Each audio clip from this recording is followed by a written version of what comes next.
paper reports protests starting in the south. It is time we organize here as well. We cannot remain silent while they control our lives. Before we continue this journey, pause for a moment. History is not only found in books, it lives when it is listened to. It survives when it is shared. If you believe the story of Ghana deserves to be told with patience, honesty, and depth, if you want your children to understand where nations come from, if you want Africa's past to speak clearly into the future, support this journey. Subscribe to this channel so these stories keep traveling. Like this documentary so history reaches more minds. Share it with someone who needs to hear it. Leave a comment. History grows through conversation. And turn on the notification bell so you never miss the next chapter. Now settle in, because the story continues. The wars are over, colonial rule has taken hold, and a new kind of resistance is about to rise. We stand together, unified in our resistance against colonial oppression. When the British completed their conquest of the land, the Gold Coast entered a new age. The wars had ended, the empire had fallen, and foreign rule had begun. British officials now governed from offices instead of forts. Laws were written in English. Taxes were collected regularly. On paper, the land was peaceful, but beneath that surface, life was changing in difficult ways. The British did not come to develop the Gold Coast for its people. They came to benefit the empire. Roads were built, but they led to mines and ports. Railways were laid, but they carried cocoa and minerals to the coast. Cities grew, but mostly to serve colonial administration. Everything was organized for extraction. One crop became especially important: cocoa. Introduced in the late 1800s, cocoa thrived in the forest soil. African farmers worked hard. They cleared land. They planted trees. They waited years for harvest. By the early 1900s, the Gold Coast had become the world's leading cocoa producer. But the wealth did not flow equally. Prices were controlled by foreign companies. Farmers were paid little. Profits left the country. The people labored, but others grew rich. In the mines, conditions were even harder. Gold and minerals were extracted under dangerous conditions. Workers labored long hours. Safety was poor. Wages were low. Strikes were discouraged. Complaints were punished. But awareness was growing.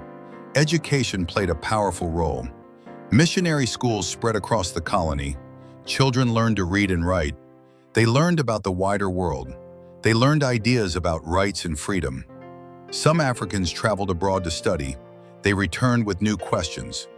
Why should Africans obey foreign rulers? Why should their land serve others? Why should their voices be ignored? A new group began to form: educated Africans, clerks, teachers, journalists, lawyers. They used words instead of weapons. They wrote newspapers. They formed associations. They debated politics. Nationalism was being born. In 1919, the first major political organization emerged: the Aborigines Rights Protection Society. Its goal was simple but powerful: to protect African land from colonial seizure. They succeeded in stopping unfair land laws. It was a small victory, but it proved something important: resistance could work. World War I and World War II changed everything. Africans were recruited to fight for Britain. They fought overseas. They saw the world. They returned home changed. They had fought for freedom abroad, but they did not have freedom at home. The contradiction was impossible to ignore. In 1948, tension exploded. Ex-servicemen marched peacefully to demand unpaid benefits. They were shot by colonial police. Riots spread across the colony. Shops were burned. Anger filled the streets. The Gold Coast would never be the same again. Britain realized control could not last forever. Reforms were promised, but the people wanted more than reform. They wanted self-rule. And soon a man would emerge who could turn that desire into action. A man whose voice would shake the empire. His name was Kwame Nkrumah. We declare our independence today. Ghana must be free and we demand freedom now. Kwame Nkrumah's story did not begin with politics. It began with curiosity. He was born in 1909 in a small town called Nkrumah in the western part of the Gold Coast. As a child, he listened carefully. He watched closely. He learned quickly. Education opened his mind. Nkrumah studied in mission schools, then traveled abroad. He studied in the United States. He studied in Britain.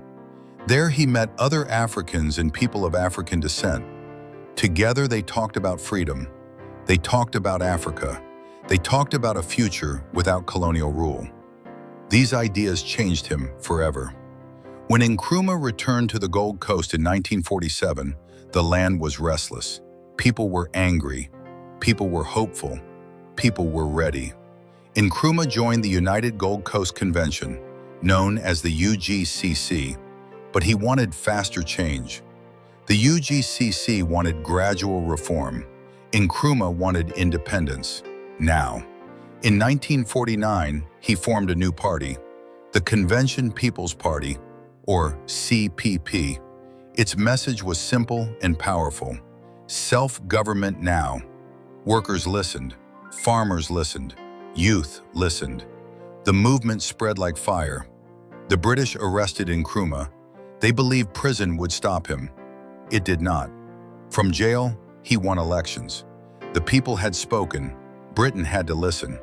In 1951, the Gold Coast held elections. The CPP won overwhelmingly. Nkrumah was released from prison. He became leader of government business, later prime minister. Step by step, power shifted.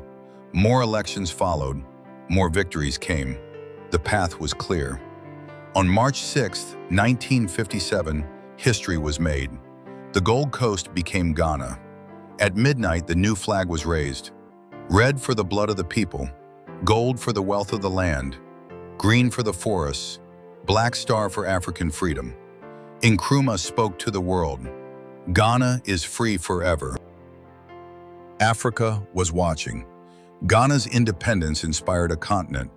Other nations followed. The struggle was not over, but a door had opened.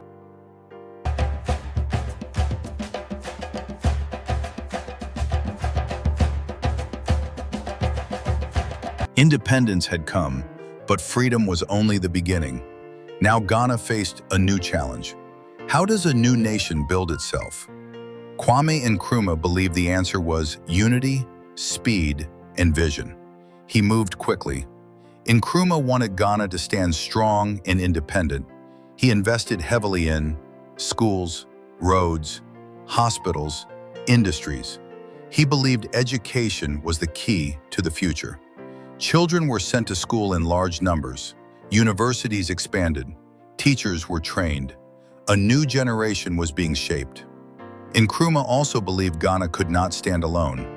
Africa, he said, must unite. This idea was called Pan-Africanism. He invited leaders from across the continent.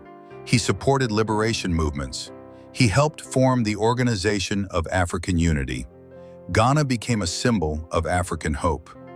But building a nation was expensive. Factories cost money. Infrastructure cost money. Supporting other African struggles cost money. Ghana's economy began to suffer. Cocoa prices fell. Debts increased. People felt the pressure. Nkrumah became more controlling. Opposition parties were banned. Critics were arrested. Power became centralized. Some believed this was necessary for unity. Others believed freedom was being lost. In 1964, Ghana became a one-party state. Nkrumah was declared president for life. Fear replaced debate. Trust weakened. In 1966, while Nkrumah was abroad, the military struck. He was overthrown. The radio announced the end of his rule. The crowd was silent. A dream had ended. Nkrumah never returned to power, but his ideas remained. His legacy would be debated for generations. It changed through uniforms and guns. The military promised order. They promised discipline. They promised economic recovery. After the fall of Kwame Nkrumah, Ghana entered a long and uncertain night. The dream of independence was still alive, but the path forward was unclear. Power no longer changed hands through speeches and elections. It changed through uniforms and guns. The military promised order, they promised discipline, they promised economic recovery, but governing a nation was harder than seizing power. Between 1966 and the late 1970s, Ghana experienced repeated changes in leadership. Civilian governments came and went. Military regimes rose and fell. Each new leader claimed to be the solution. Each faced the same problems. The economy struggled. Cocoa prices dropped again. Inflation rose. Jobs disappeared. Basic goods became scarce. Long queues formed for food, fuel, and soap. Families felt the pressure in their daily lives. Corruption grew. Smuggling increased. Confidence in leadership faded.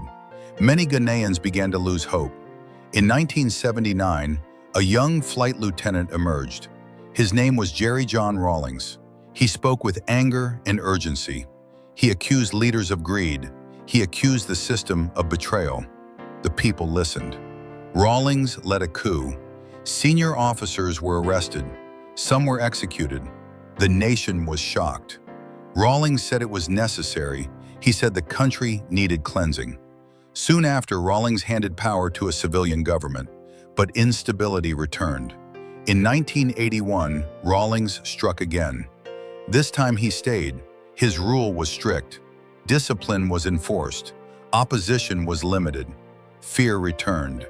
But change also came. Economic reforms were introduced. The currency was stabilized. Foreign investment returned. Infrastructure slowly improved. Painful sacrifices were demanded, but results began to show. By the late 1980s, Ghana was recovering. Slowly, carefully. The nation was tired of coups. People wanted peace. They wanted a voice. Pressure for democracy grew, and Rawlings made a decision that would change Ghana's future. He would allow elections. He would return power to the people.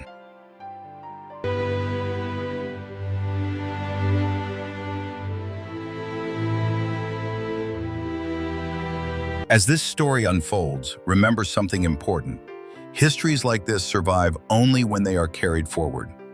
If this journey through Ghana's past is helping you see more clearly, if it is teaching your children or reminding you of lessons long forgotten, take a moment to support this work. Subscribe to this channel so these stories continue. Like the documentary to help history reach more people. Share it with someone who values truth and memory. Leave a comment. Your voice becomes part of the record. And turn on the notification bell so you stay with us as the journey moves forward. Now we continue.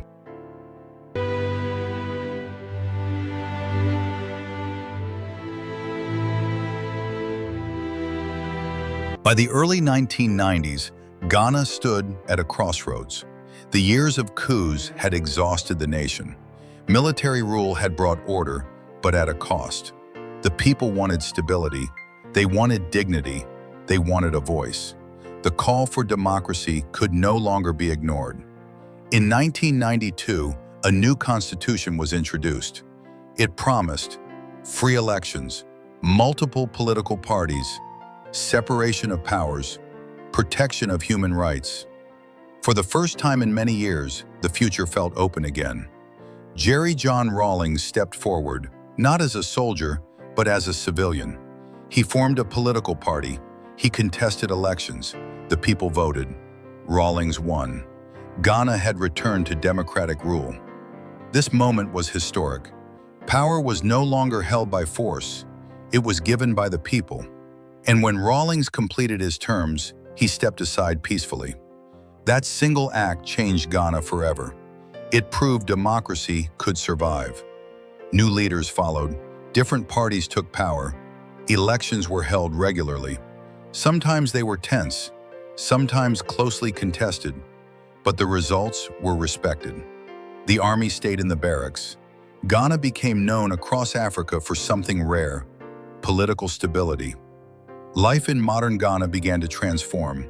Cities expanded. Technology arrived. Mobile phones connected villages. The internet opened new doors. Young people dreamed differently. Some became engineers, some artists, some entrepreneurs. The future felt possible. Education continued to grow. Universities expanded. Girls attended school in greater numbers. Literacy increased. Knowledge became a new form of wealth.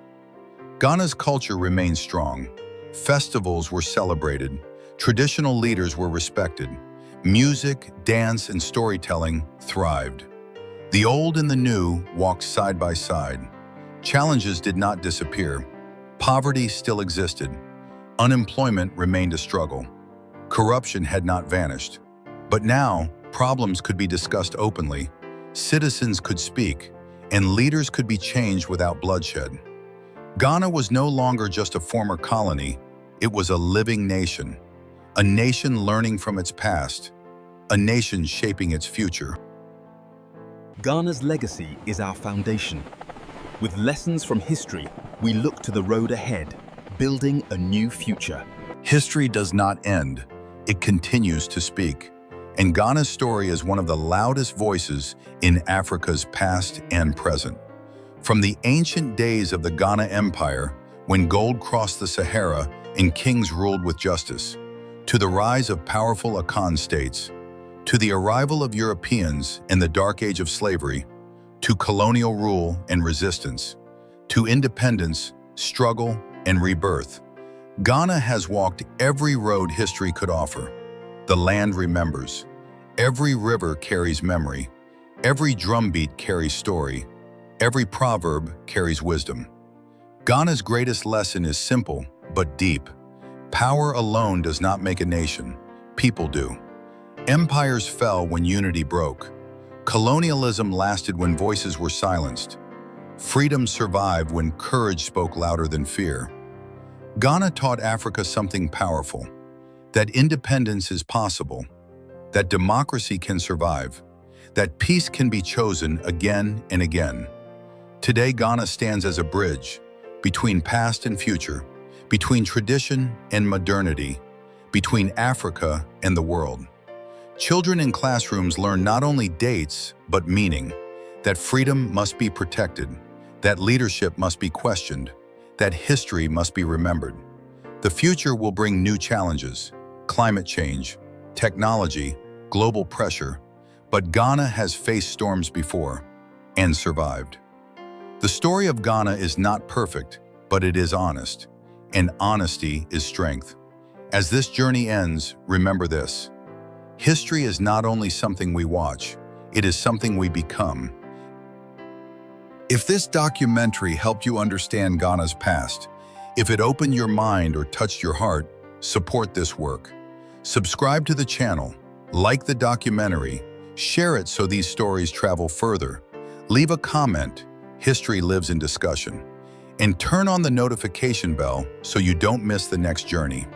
This has been the story of Ghana, a land of gold, a people of strength, a future still being written.